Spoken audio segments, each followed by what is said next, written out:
It's my absolute delight to introduce you to Bob Harlow. Bob was going to be a guest at our national conference in Hamilton. He was going to be doing 3 different sessions, and we're so pleased that he was able to work with us to, and I'm going to use another COVID term of art here, to pivot his programming to more directly address really present concerns for orchestras across Canada right now. And the pivot is this: Bob's expertise lies in the area of audience research. And of course, what do you do when you've got an audience that can't actually hear your orchestra live in the hall? And so many of you have been working on developing and sharing digital content, but we still think, and Bob agreed, that there are lessons to be learned from audience development research that can be applied to how to build support now, even when we can't perform. So a few words about Bob, and then I'll hand over the talking stick. Bob is a veteran social psychologist and statistician who develops market research programs that help organizations more deeply understand their target audiences. He has profound private sector experience. He's written hundreds of surveys, conducted hundreds of focus groups and interviews with broad audiences in 30 different countries. He's a published researcher. He's also lead author of the Wallace Foundation publication series, The Wallace Studies in Building Arts Audiences. He holds a PhD in social psychology from Princeton University and completed a postdoctoral program in quantitative analysis at New York University's Stern School of Business, where he's taught graduate statistics. He's lived in Spain, and important for us, he speaks fluent Spanish as well as French. He's also proficient in Portuguese. Donc, si vous avez des questions, vous pouvez les poser en français dans le boîte chat, and Bob will be able to respond in French and English. Welcome to Bob Harlow, and Bob, thank you so much for joining us. Welcome to Canada, as much as we can welcome you to Canada right now. And I'm so happy that after Catherine said the word statistics twice, not a lot of people left. So I think that's a good sign. I know that a lot of you, well, first, thank you so much for joining me today. I know this is a challenging time for a lot of you. I know a lot of you are in preservation mode. You may be dealing with smaller staffs, and I know your time is really valuable. So I hope I can make the short time we have together a worthwhile investment. I'm going to jump right into it. I know right now that to the best we can, we're trying to stay visible and relevant, which should help us once we emerge from this closed door period. I have to say I am in awe, like jaw-dropping awe of the ability of organizations, and especially orchestras, to quickly, and this is the last time I'll use that term, pivot, and I won't use the term lean in either. I've been in awe, though, of your ability to do that and put all this content online. It has been astounding, as you all know. I know not everyone's doing it, but many of you are, and doing it at a speed which is surprising even you. And my own question that really prompted this when Catherine and I were talking, is actually an observation. There has been an explosion in digital content, which is fantastic. But is there room to think more strategically about the purposes that it can serve and design content in a more intentional way to serve our audience building goals? This, believe it or not, I do think is a time where we could be building audience generating leads and perhaps strengthening bonds with our supporters. So that's what I want to talk about today. I think we can do those things even while our doors are closed. But first, a little bit about where these thoughts came from. As Catherine said, I do market research, and most of my research is about helping organizations, arts organizations, but is also the private sector, understand and move audiences. I do surveys and focus groups around the world. A big part of what I do is program evaluation, and for you evaluation nerds, formative and summative. And for those of you that aren't nerds, what that means is I look at programs and I study their results and impact, but also just try to figure out to the best of my ability, how did they get that impact? What are the things that they're doing that's effective, and what are the things that they're doing that maybe aren't so effective? And I'm going to draw from a lot of that work today from some work that actually began several years ago and has continued through the beginning of this year, leading a team of researchers and evaluators to identify effective audience building practices of organizations that had received funding from the Wallace Foundation to implement audience building programs. The work actually comes from an initiative where they funded 54 organizations between 2006 and 2014 for several year periods, 3 to 4 year periods. A subset of those organizations provided measurement and reporting through the beginning of this year. And our question in looking at all the data and what they had done, and these are longitudinal studies. There's publications you can see, and we'll give you a link at the end as to where you can get all of these. All of them are available for free online. But we asked ourselves, what practices deliver sustained audience growth? And the wonderful thing is, because we've been at it for so long with these organizations, we know which ones had initiatives that really did stand the test of time. They weren't flavor of the month. They didn't work for one season and go away. We could come back years later, measure and evaluate, and still see what is and what isn't working. And the reason we wanted to do that, the reason we're doing this work, is because we want to help arts managers make decisions about audience building that are based on evidence, not on their hunches as to what they think might work. And I'm going to talk today about engaging audiences outside performance halls, a subset of organizations that went digital for the first time and use that to either bring in new people or deepen bonds with existing organizations. Now, a lot of this work was summarized a few years back in a publication called Road to Results. The thinking has evolved a bit since then, and we've updated it in some of the publications. But at that time, when we published this, we found 9 practices that worked, that helped arts organizations build on new audiences. And these were practices that worked no matter what size organization you were, no matter what kind. You could be a small art school in a small city or a large symphony or ballet company. I'm not going to review all of these 9 practices, of course, today. I don't have time, but I am going to talk about them in the context of how organizations build audiences while their doors were closed, largely online and in a strategic way. And let me be clear what I mean about the word strategic. That's another one of those words like pivot, like what does it mean? Well, I have a specific meaning, or at least for the next 45 minutes, I'll have a specific meaning. The organizations, and this is what will make you be strategic. They had a specific target audience and objective that made sense for the organization. That's a big mouthful, and I'm basically going to spend the rest of my time talking about what that means and how you do it. So they, figured out what audience that could help their organization. They found an audience that made sense for them. It was mission consistent, and I'll define how they did that. They also then said, okay, once we know what audience we want to go after, can we figure out what the barriers are towards deeper engagement? And there are some frameworks that they used to help them narrow that down. They also did research. And once they did that research, they identified some barriers and avenues to deeper engagement. And they developed tactics to address those barriers. And the tactics that they developed, I put this in a small parentheses, which is just so stupid. The tactics that they developed reflected not only what audiences were looking for, but were digging deep into their mission. And I know people say that a lot too. It has to be mission consistent. What do I mean by that? All of these organizations, and you'll see this, have strong values. And they chose tactics to get audiences that were consistent with those values. And that was important because they needed to do it for several years. If it had been something that was inconsistent with who they were, they wouldn't have stuck with it. They're too busy, People would have gotten upset or frustrated and left.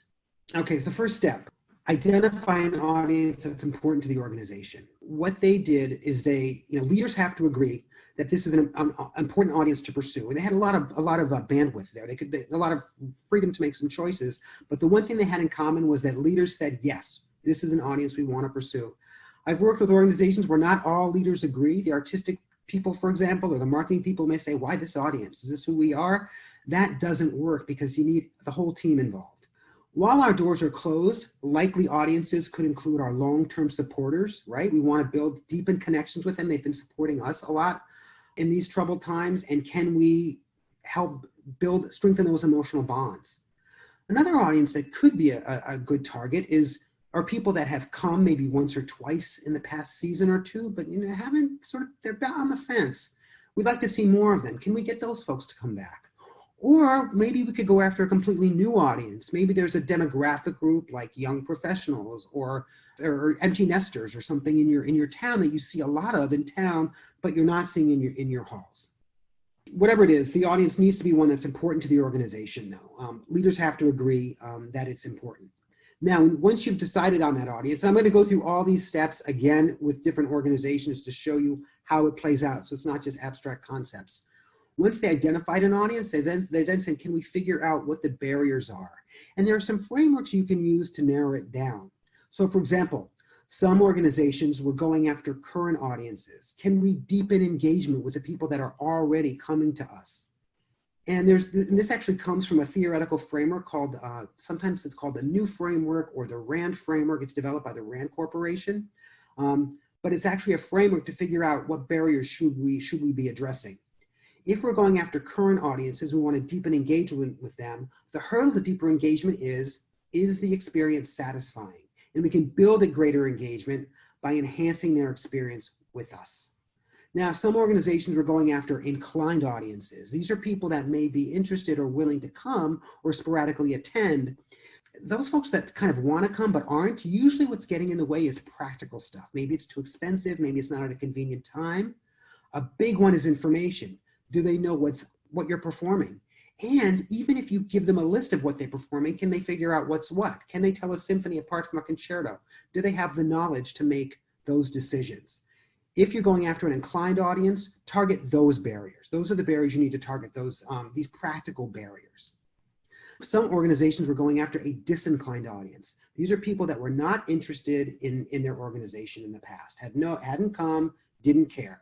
You could put the performance for free in their living room and they're still not going to go, right? You know these guys.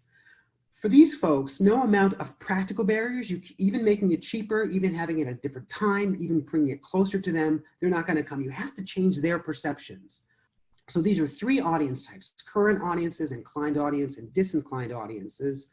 And they each one has a specific hurdle and a specific strategy to get them to come back. And my team of evaluators, when we were working with the Wallace Foundation, I mean, this has been developed and supported by the RAND Corporation, but I certainly found in my work that organizations that followed this framework, if they followed it, they were effective. And if they didn't follow it, they were not effective. If they tried to get a disinclined audience by giving something for free, those people were not going to come. You instead had to change perceptions first. Why is this important? I mean, this helps us kind of figure out or think about what is it that we're dealing with right now? Where should we look in trying to figure out how to build engagement? And the question for us right now is, which of these can we impact? So if we're trying to go after current audiences, thinking maybe donors or subscribers or people that have been buying tickets for more than 2 years, let's see if we can enhance their experience with us. And we can even do that. And I'll show you how we can do that while our doors are closed. If we're going after an inclined audience, they maybe want to come see us, but a lot of times what we're finding in research is those folks that say, yeah, I would really love to go to the orchestra. One thing that gets in the way is they just don't know how to choose repertoire. Can we help them with that right now? People that have come in the past season but haven't returned. Can we give them some information that will help them? Disinclined folks, people that aren't coming at all. Maybe there is a group in town. Maybe you want those Gen Z or the millennials that everybody wants. Can you change their minds about who you are during this time? This is a really good framework to use as a starting point to figure out what barriers are to engagement, but also you want to go further and better pinpoint what the barriers are with a specific audience. And the way you can do that is through audience research. And this was a real game changer, doing research to learn more about the audience. Audience research can help you pin down the barriers that are getting in the way of engagement so you can figure out how to dismantle them. They can also help you identify what are some of the ways that you could build interest with a new audience. And it's not always what you think.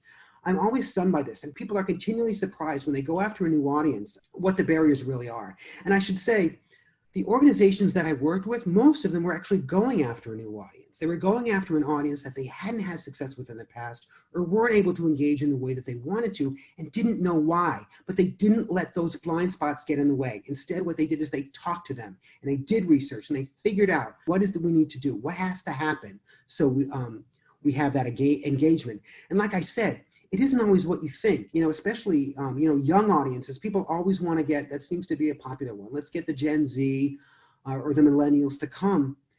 And a lot of performing arts organizations, orchestras, symphonies, ballet companies think, hey, you know what? What we should do if it's a young audience, let's show them our contemporary edgy side and have like contemporary or edgy repertoire. Some of you actually may know, if you've done the research, actually, for their first choice, young people that don't know much about your art form, they want something safe and familiar. Give them Beethoven, give them Mozart. They know those names. They think at least they'll have a good time.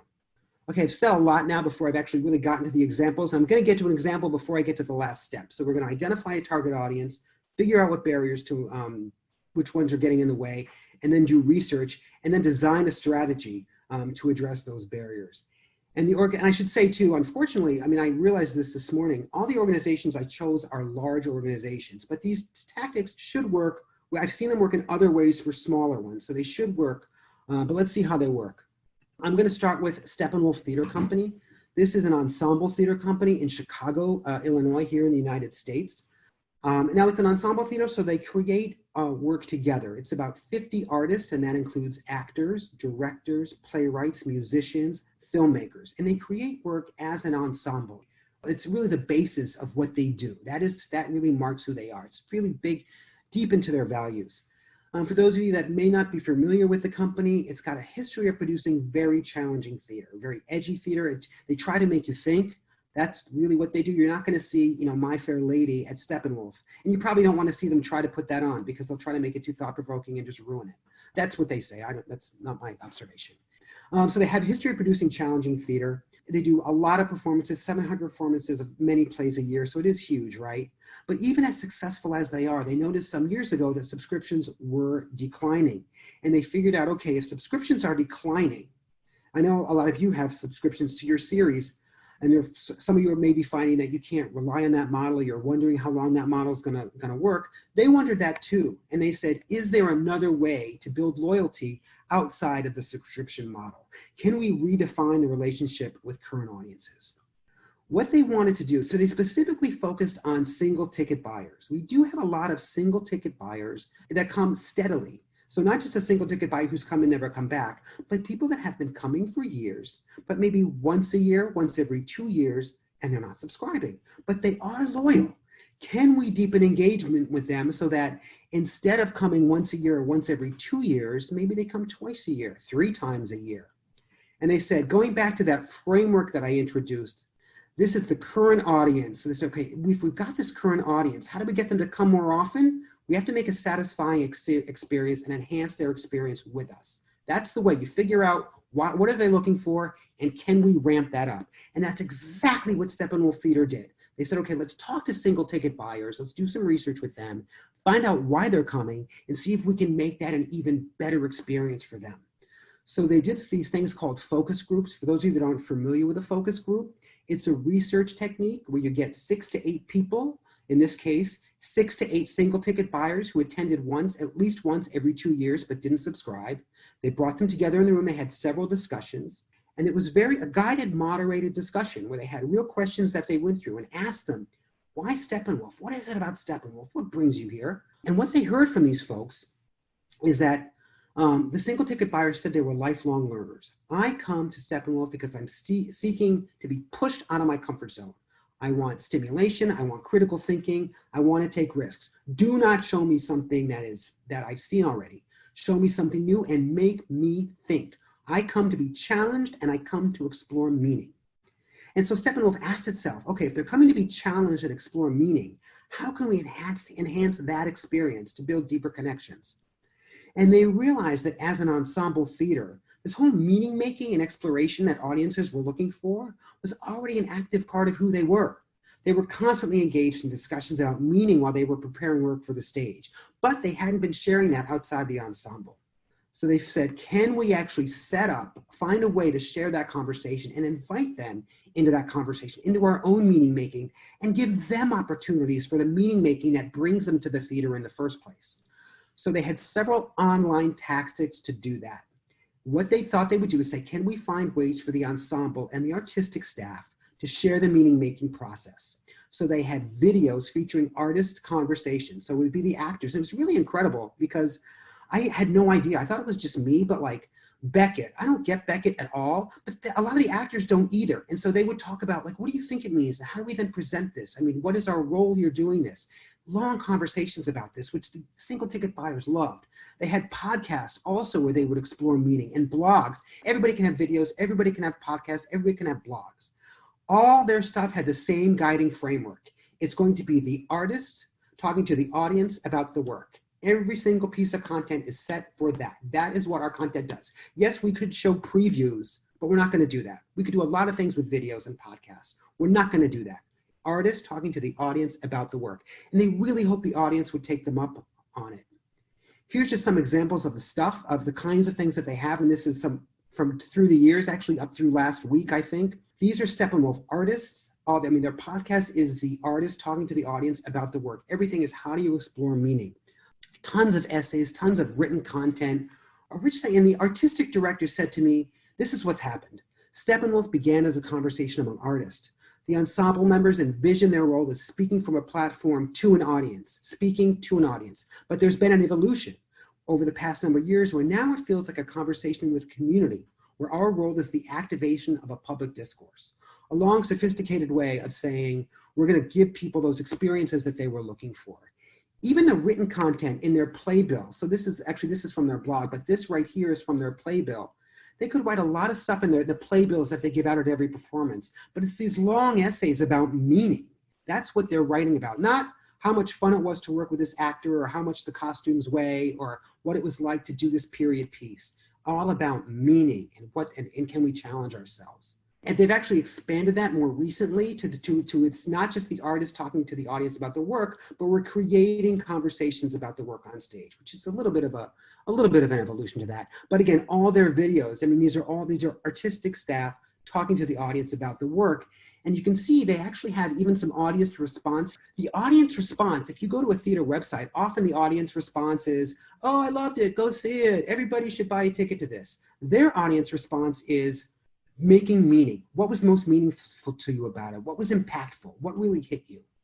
And as they've had to close their doors, like many of us, I should also say, in light of all this content, the marketing director says to me, yes, we made a lot. We had to make a lot. Don't worry if it doesn't always work. There are going to be some duds. It's just going to happen. So just don't worry if you don't get it right. You're not going to get it right the first time. Some stuff is going to work and there's no formula. Even as their doors are closed, they have content online and it's all about exploring and experimenting.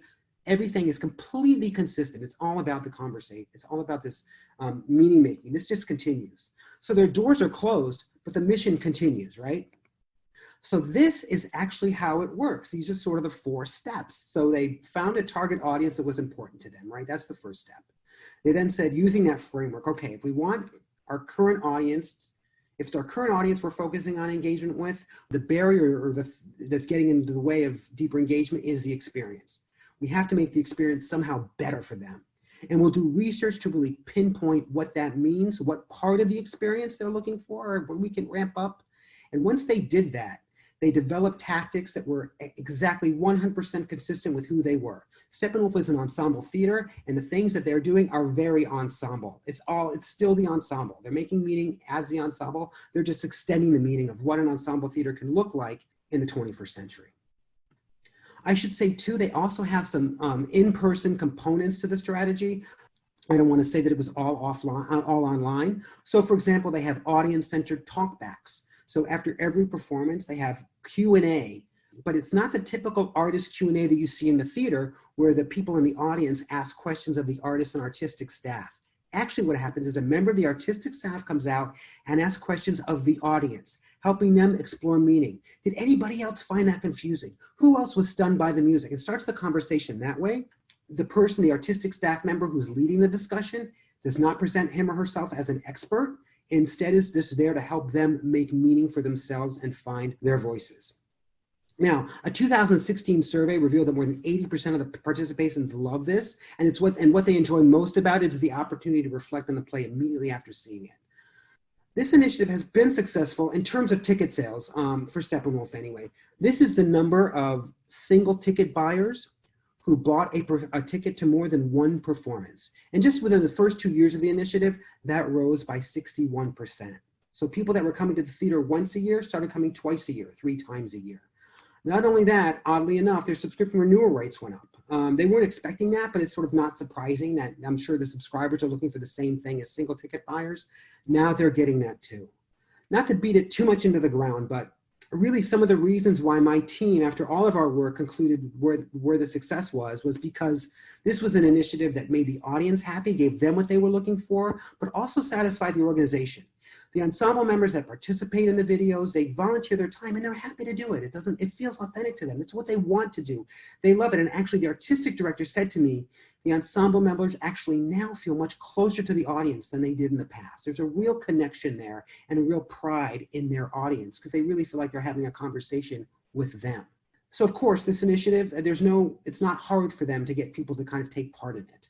Also, it's, and actually the marketing director rather said to me, if this was not authentically a part of who the theater was, it never would have lasted. And of course it was, it's consistent with what they heard in their research. The result of this, satisfying experience for the audience and broad support across the organization. And now this is not a stretch for the organization. They're already having these conversations. So sharing with the audience was a natural evolution for them. Without these things, the initiative will absolutely fail. Now, one thing I want to point out too, if there are some development folks on the phone, and I think we have to think about that as we're thinking about our long-term supporters, these new kinds of relationships create the emotional bonds that drive development. People now feel more strongly about Steppenwolf than they did in the past. And those are the people they think will support the theater in the future. What they've created with all this content and then the talkbacks and other things that they can do to have that conversation is a unique branded experience. This kind of experience where, where the artists are talking to the audience and with the audience and sharing with the audience, only available at Steppenwolf. Other theaters could try to copy it, but Steppenwolf is an ensemble theater. They're going to do it better. It's hard to duplicate. And this is really important to find that thing that's your thing in a world where there's a huge glut of digital content. And of course, Steppenwolf is looking to single ticket buyers as future supporters. The development whereas in the past they thought, yes, it goes single ticket buyer to subscriber to donor, that's the pathway. The development director said to me, subscribers donate to the theater not because they're subscribers per se, but because they have a long-standing relationship with the theater. So that's enough about Steppenwolf. I'm going to talk about a couple other organizations, but not in as much detail as Steppenwolf because you've seen the process. But I do want to talk about another organization that was looking to engage its audience in a deeper way. And that is Seattle Opera, another large organization looking to deepen engagement with the most loyal patrons that it had. This is an organization founded in 1963. It produces 5 operas, 8 to 9 performances each in a nearly 3,000 seat facility to audiences of over 100,000. A few years ago, they were looking to digital content they were looking to all their avenues. How do we engage? How can we expand engagement or increase engagement with everybody? And they looked to digital. Are there particular roles that digital content can play? In particular, can we use it to connect more deeply with people that are already attending and to build excitement about new work? New work is really hard to sell, especially for an opera company. Can we use the excitement of video and audio visual to help make that happen? The first thing that they thought they might do, though, is increase engagement with their most loyal supporters. They produce, and they used to produce it more frequently, they're producing it less frequently now, but there's one coming up in a few years, a 4-opera ring cycle. And they actually have people, I know that those of you that know the ring know that's a job in and of itself, not just to produce, but also to attend, but they actually have a loyal ring audience that comes to all their ring productions and from around the world. They had a task force of marketing, creative staff, musicians, and board members, and they said, okay, there's 2 things we want to do. First, can we enhance the experience for those people that are coming to the ring already? They said, okay, let's tackle year 1 first. Can we enhance the experience for people that are coming to the ring? Well, let's do a survey and see what brings them to the ring. Let's see what the experience is, like what is it that they're looking for, and how can we deepen that experience with them? They did a quick online survey. It wasn't exactly a representative sample, but it was quick and it got a lot of people and it was enough. And they revealed that the ring patrons were active online and also revealed what they hadn't expressed before. They were interested in seeing how opera was prepared, the production process. How does an opera get on the stage? So what you've got is you have, let's take you through the 4 steps, but a lot more quickly. So Seattle Opera wanted to engage the audience of people that were coming to the ring devotees, we'll call them. And they knew that if it's a current audience, we want to deepen engagement with them, okay, that's the experience. Let's target the experience and make it better. Let's ask them how we can do that through research. And what their research told them was these folks would like to see how operas are produced. Their response, okay, well, let's build a content strategy behind that. We could do a lot, and they actually did other things too, and I'll tell you a little bit about that. But the sort of the center of it was some of these behind the scenes tours where the production staff would show folks how operas actually made it onto the stage. So they had this series, this 5-video series called The Road to Valhalla. And they had different chapters or different in the series, like special effects. So they showed, you can see in the on the left side, how the Rhine maidens fly. They showed the rehearsals and the artists, and they showed Susanna Davis. She always was like showing people she would take them to the costume room and show them here how the costumes are getting prepared. And it was just, they were unscripted. They had just a volunteer with an HD camera and a microphone, and the creative staff would just talk and share their craft. And they're, of course, so enthusiastic about this. I mean, Seattle Opera has this huge education mandate and always has. So people like Susanna Davis, the head of costumes there, thrilled to talk about this stuff. And they did. They also had, in addition to this video series, they did some other things as well, just to see what might work. So they had a blog talking about that also tried to take people behind the scenes and talk about production. It had audio components as well, but also written. They had a caption of the day contest. They thought maybe if we do some of that interactive engagement stuff, we can build engagement online. You can do this on their website or on social media, where you caption a photo. They also created, in addition to that series that behind the scenes series, they created a separate video series. And this was a series called Confessions of a First-Time Opera Goer. This woman here, I'm blanking on her name now, but she was a first-time opera goer, and it talked about her experience attending opera for the first time. In the Ring Cycle, you could have it was a 5-video series, and you could actually have that because it's such a long cycle. They've got a lot. So they've got that behind-the-scenes video series, and then they've got these other tactics. The wonderful thing that they did is they actually did research after each season to see who is accessing this content and what impact is it having. And I'll just show a little bit of that research here. This is a web survey of Ring patrons, the people that had actually seen the Ring. And in the blue, you have how many people accessed the different pieces of content. And you can see that most access was the behind the scenes video. I guess not a surprise, because that's what people said they wanted. Right after that was the confessions video, then the blog, and then the caption of the day contest. Oh, and then this other share and review. This was another interactive tool that they had where you could go to their website or social media, write a review, and share it with friends. Not very popular. The thing that was most popular was the thing their research told them would be the most popular, behind the scenes video. And then they asked people, okay, did this enhance your experience of attending the Ring? And almost 4 out of 5 folks said it did. And the blog did too in high numbers. Almost half said it did. These things that were consistent with what they heard. We want to go behind the scenes. We want to see productions were very effective. The things that didn't line up with their audience research, even though they gave them a lot of effort and tried to get them out there, didn't. So that's just a plug for audience research and doing it. Even though it wasn't very sophisticated research, it was sort of quick and dirty, using their terms. It worked and gave them the information they needed. One of their big lessons, of course, was that behind the scenes videos are huge. And they think, you know what, let's actually ramp this up. We've got another opera that we're going to be doing the year after the Ring Cycle, this opera called Amelia. This was a new work for the stage. It's about a woman whose father is a pilot, and he disappears during the Vietnam War, and she's haunted by his memory. And I know many of you know, building an audience for new work is really, really hard, and they thought, can we use that same trick? Let's try some behind the scenes videos and see if we can build an audience for new opera. So they did something very similar to what they did for the Ring Cycle. They had a video series called The Making of Amelia. Although they had 7 videos, and they were longer this time. They had 5 videos in the first series.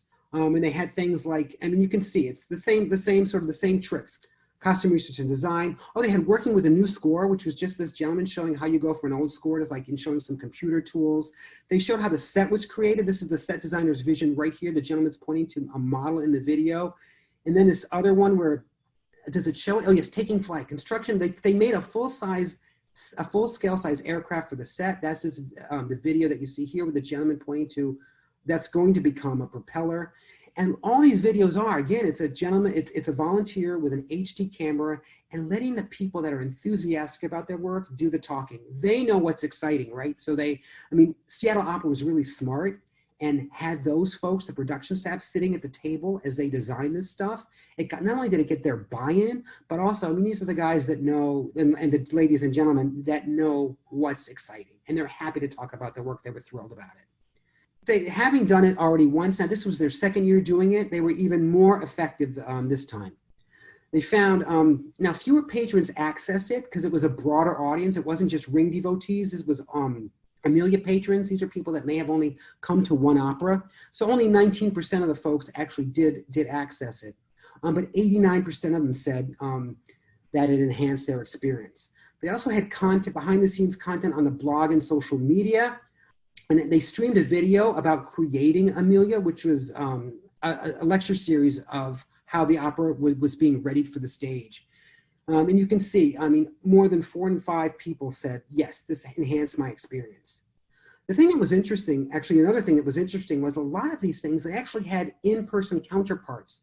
So they had this lecture series, Creating Amelia, and they did a streaming video, but they also had attendance in person. Not surprisingly, fewer people attended it, only 4% of the people that actually ended up seeing Amelia attended it, and only 72% said it enhanced the experience. Other things had much less impact as well. So the online stuff can be very, very impactful, even though it's happening online and not in person. What's interesting now, this was a few years ago, if you go to Seattle Opera's website today, behind closed doors, you bet you know exactly what they're doing. As their doors have had to close, you're going behind the scenes. There's Susanna Davis again talking about, now they don't have anything that they're readying for the stage, so they can't talk about, oh, here's some operas, here's the behind the scenes as we prepare this opera. So you see Susan Davis talking about her favorite costumes. And you see people talking about productions of the past. Again, it's this, this sort of behind the scenes look, which is really wonderful because it really says, even though we're not on stage, they can still continue this. They're talking about, the process of making costumes in general with some examples. Or even this talk about fabrics, these videos. And again, these are all videos, and there actually is a person who's just sitting in their apartment or their home talking and sharing with the audience how this stuff gets ready for the stage. Now, Seattle Opera, it's so amazing that they continue to talk about the production process, because don't think that because you're not on stage, you can't talk about productions. And you know what? You actually probably should be doing this. I know a lot of you have been talking to donors. I've been talking to donors as well, not my own personal donors, but donors to other organizations. But I've been talking to donors long-term donors of the opera and the symphony. And what I'm hearing from them is, yes, we heard the call in the first few weeks that COVID is a crisis. People are trying to retain their staffs. We're trying to answer that. But you know what else I'd like to hear? Excite me. Get me excited about some of the work that you're doing. Here's an opportunity through video to do that, to say, here's the stuff that's exciting. Actually, I was listening to watching, there was musicalamerica.com has a video series, and this is Michael Kaiser, the arts administrator, who's also the chairman of the DeVos Institute of Arts Management. And he was talking just about 2 weeks ago about the importance. Let's start sharing our upcoming work with long-term supporters. Let's get them excited. And he says, and I'll read it, what makes people want to stay with us is the idea that something really exciting is coming down the pike. What's the amazing art you'd like to bring a year or two from now? Let's make people excited about what we're going to bring to the community, the arts education we plan to do moving forward, and let people ask questions and interact in a way that they usually don't get to do. Again, this is, thinking about your long-term supporters. How can we deepen the experience with them right now? This is one really good way. Get them excited about the work that we're doing. He says, and he also, I actually encourage you to go to the musicalamerica.com website to look at this. He talks a lot about the conversations we should be having with long-term supporters and saying, the COVID stuff is going to get, as important as it is going to get a little boring. But the exciting stuff that's going to help them want to see you in the future is hearing about the exciting stuff that you have planned. What a great way to do that through the kind of things that Seattle Opera is doing right now. Now, I've talked a lot. I focused really on current audiences because I think they're probably the most important one right now and the one that we can really hit. But I want to quickly turn to one more example of an organization that made content a key part of their strategy to attract a completely new audience. And this is Pacific Northwest Ballet, also in Seattle, right? It actually perform in the same hall that Seattle Opera does. This is Peter Bohl, their artistic director. And here he is hosting what's called Teen Night. This is a night where only teens are allowed into rehearsal halls, and they preview new choreography for them. Just so you know, just a little bit of background for them. It is this was, I think, one of the largest, if not the largest organization I've worked with at Wallace. $23 million budget, an audience of over 250,000 a year. So this is a big organization that has a lot of resources. Now, a few years back, he's been very actually concerned since for many years about the presence of young people at the ballet. You know, he's really concerned. He's looked at audience participation data in the United States. And if you look at it by age, I mean, ballet attendance is low already, but if you look at it by age group, it really falls off the cliff when you start to get to teens and young adults. And he said, look, my darkest fear is that in 80 years, we won't have ballet. Now, he took that fear. That fear actually has been, while it sounds a little horrible, I mean, he's taken that fear and channeled it into an initiative that has kept audience building, or building the teen and young adult audience at the forefront of the mission of Pacific Northwest Ballet for several years. Now, they had an audience that was important to them, and they did some research to figure out, they had an audience that was important to them. Oh, so I'm getting ahead of myself. Let's go back to the model. They found out a good target audience. Now they want to say, okay, we've got a target audience. It's disinclined though. We were dealing with current audiences. We know that if we want to get them to engage, we've got to focus on the experience. With disinclined, we have to focus on perceptions because they're not thinking about us, or they're thinking about us in a way that we don't like. And what he says is, you know, teens and young adults, these are Peter Bohl's words, the artistic director. They feel ballet is more for their grandparents. They care about hearing a musical group. They care about certain films. I want ballet to be in that category. Really, it's about perceptions. How do they feel about it? What are they thinking about it? It's not relevant. So they did focus groups just like Steppenwolf did. They had some discussions with teen and young adults that weren't attending the ballet though this time. And they said, what do you know about the ballet? What are your perceptions? What do you think happens there? Always focusing on perceptions because they know that's what they need to change. Let's do research around that. And what they heard was that teens and young adults, it's not like they hated ballet. Very important. Nobody said, oh yeah, I went to the Nutcracker and was bored. Or yeah, my parents made me sit through Sleeping Beauty and it stunk. No, they didn't really know what happened. Like, what goes on there? Is there a story? Is there live music? Is there, who knows? What do you wear there? Who goes? Like, when is it? So that's important. Unfamiliar. They also weren't sure that they were welcome. I feel like I have to know something about it to appreciate it. They also were not sure that they would feel welcome. And this hurts to hear things like this. It's a closed society. And when I get there, I'll feel like I don't fit in. Pacific Northwest Ballet, people, it felt closed. It was hard to get to know. It was like this huge mystery. Who is this organization? And my other thing, my very favorite quote, not just of this project, but of like my entire career doing market research, is this one, which summarizes the teen experience of the ballet. It would be like sitting with someone else's parents. So not good, right? They also heard in their research, though, that teens and young adults, not only did they not know what happened at the ballet, and they weren't sure they'd be welcome, and it felt closed off to them, but they only go to performances where they do know what's going on, where they know the performers or can easily find them online. But P&B was hard to know. So they said, okay, if we're hard to know, what we're going to do is we're going to use digital content to make ourselves easier to know, to get people familiar with us.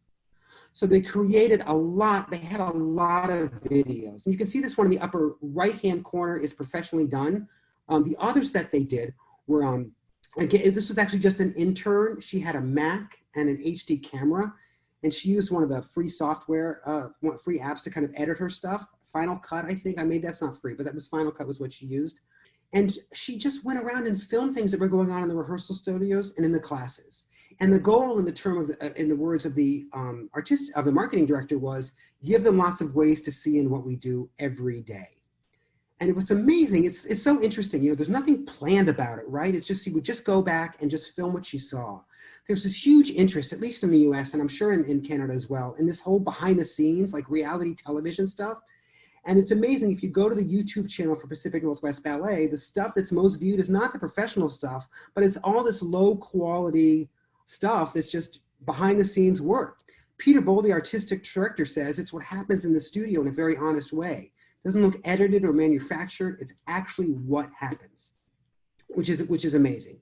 But they did other stuff too. They had other things to try to familiarize. It wasn't just all online stuff. I want to make that clear. They gave teens and adults multiple access points to get to know Pacific Northwest Ballet. They had this teen-only night at the ballet. They also had $10 rehearsal previews. They also changed their marketing. Their marketing was a little dark and it looked closed off. It wasn't very friendly. They changed it to make their communications. They use more inviting images where the dancers are looking right at you. It's a little lighter. Creates immediacy. And they had pretty outstanding results. This is the number of teens buying tickets for themselves to the ballet. And it's double. They have about around 1,600 steadily, depending on the repertoire, every year coming to the ballet. And these are teens buying tickets for themselves, not parents buying for that. During this period, tickets for under 25-year-olds went up 20%, and sustained participation, going more than to one performance per season, was up 55%. So again, it's using that formula, that they identified a target audience, very important to our organization. The artistic director felt really passionate about that group. It was not going to be something that fell off the front burner. Let's figure out if it's a disinclined audience like teens and young adults, we've got to look at their perceptions. And that's what they did in research and figured out what perceptions are getting in the way of them coming. Well, teens and young adults aren't sure what happens at the ballet. It's a closed society. Well, then let's build content that actually counters those. So they normalize ballet by showing what happens every day. What I was going to talk about, because we haven't talked about an inclined audience, and that may be one that you could get right now. And Aubrey Bergauer, she gave I was going to actually summarize some talks, some points that she made, but she actually has a wonderful webinar that she did, and it's on the Orchestra Canada website. I encourage you to have it there, because what she did is she said, okay, how can we engage people that may be interested in coming to the symphony but aren't? And she's of course the executive director, was the executive director of California Symphony. And what she basically found is she said, if we're going to talk to these folks that are inclined, that, they're not like the disinclined teens and young adults, and they're not our current audiences, there are people that are open to it and they'd like to come. She found what's getting in the way is we're talking to them the wrong way. We're not giving them the information that they need to figure out how to attend.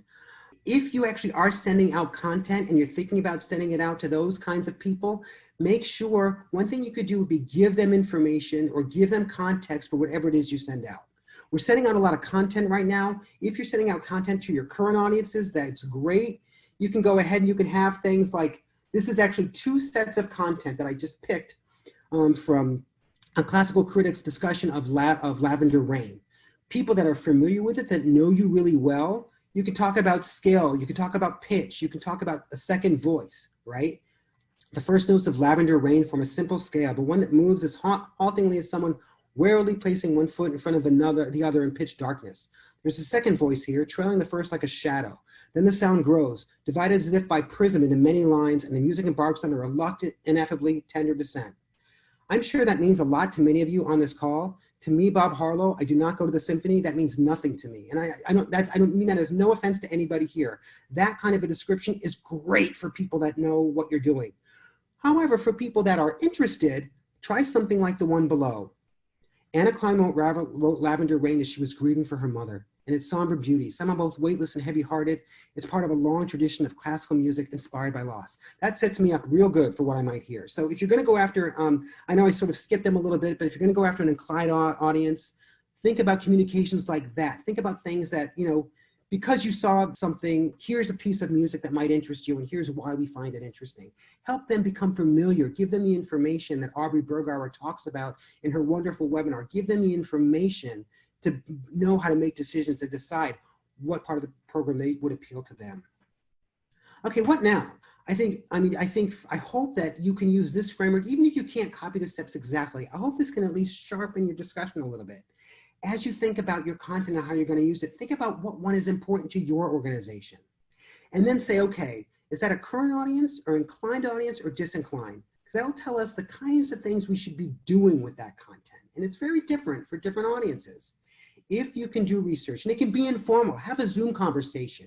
If I were sitting in some of your shoes, and I know you've got a lot on your plate, and me sitting in my living room, it's very easy for me to say this, but I would say, I would send a note to some subscribers and say, gosh, we hope you're doing really, really well. We would love to hear, no sales or anything, but we'd love to hear what we could be providing for you. What would you like to hear about us during this time that we're all sharing together?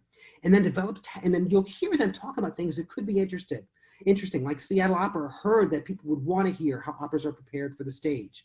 Develop tactics to address those barriers. Make sure that content, you could be putting out a lot of things.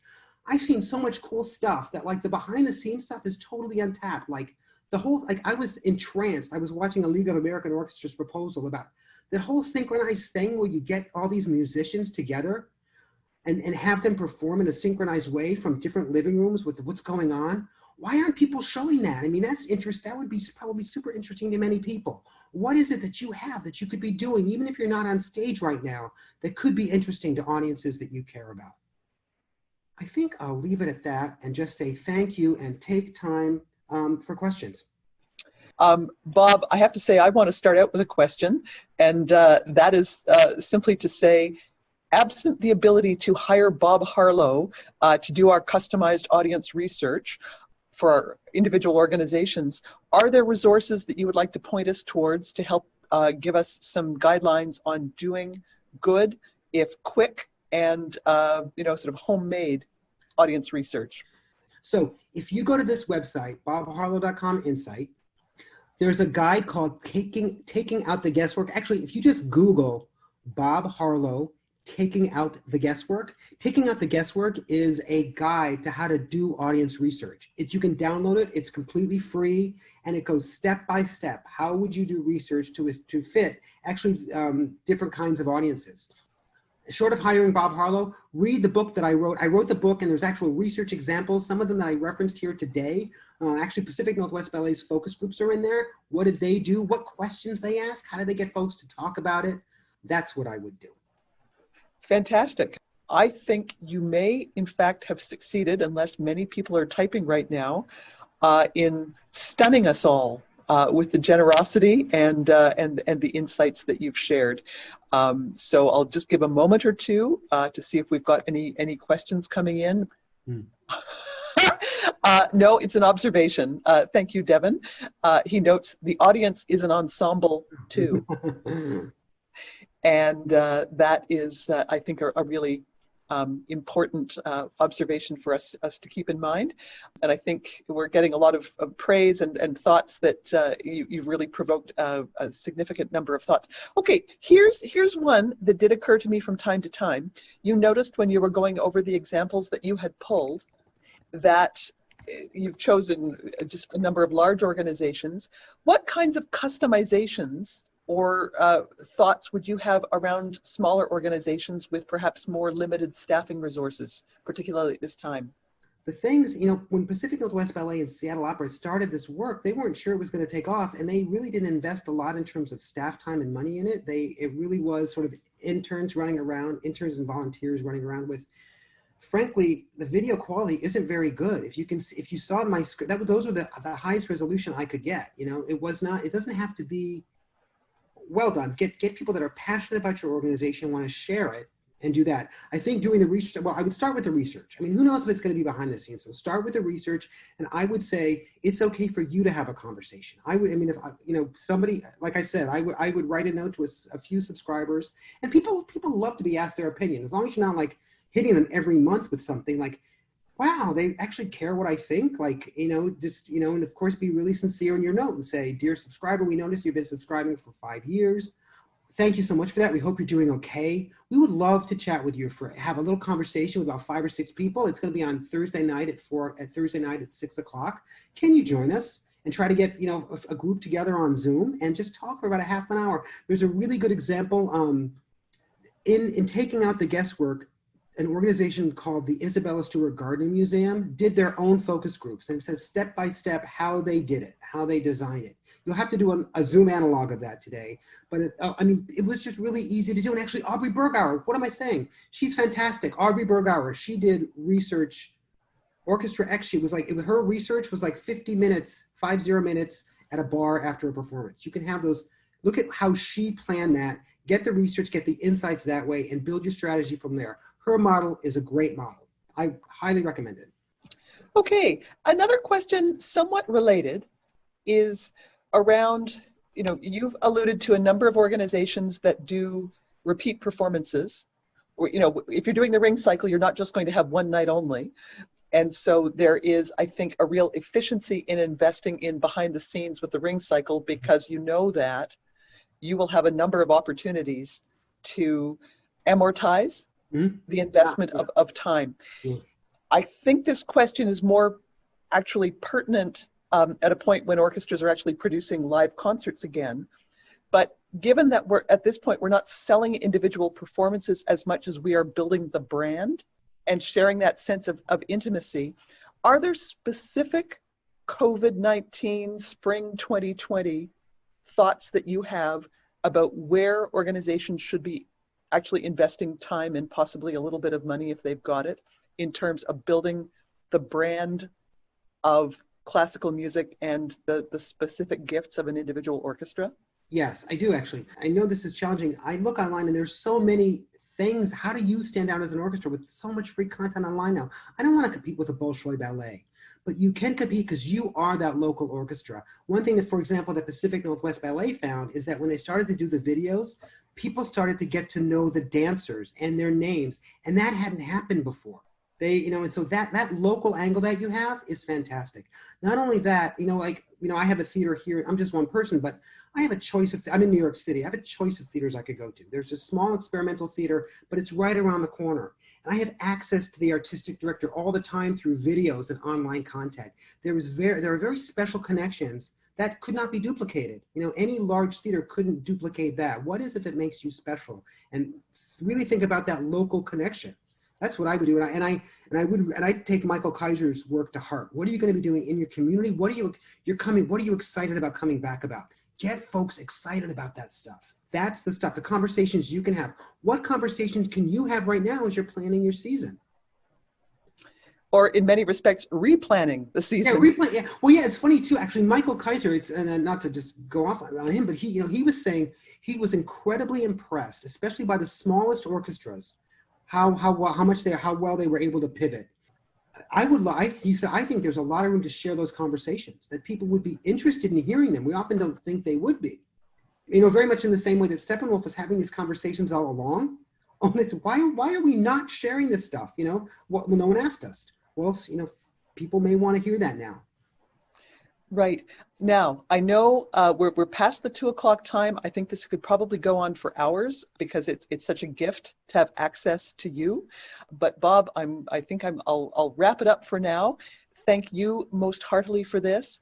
We wanted to bring Bob to Hamilton for our conference. This is just a first installment of what I hope is a sustained conversation with Bob about how we build audiences now and well into the future. And I hope that, Bob, we can actually welcome you to Canada in person very, very soon. I hope so. So all the best to you. Thank you so much for today's presentation. And I look forward to our next conversation. May it be live. Thanks, everyone. Thank you for joining us.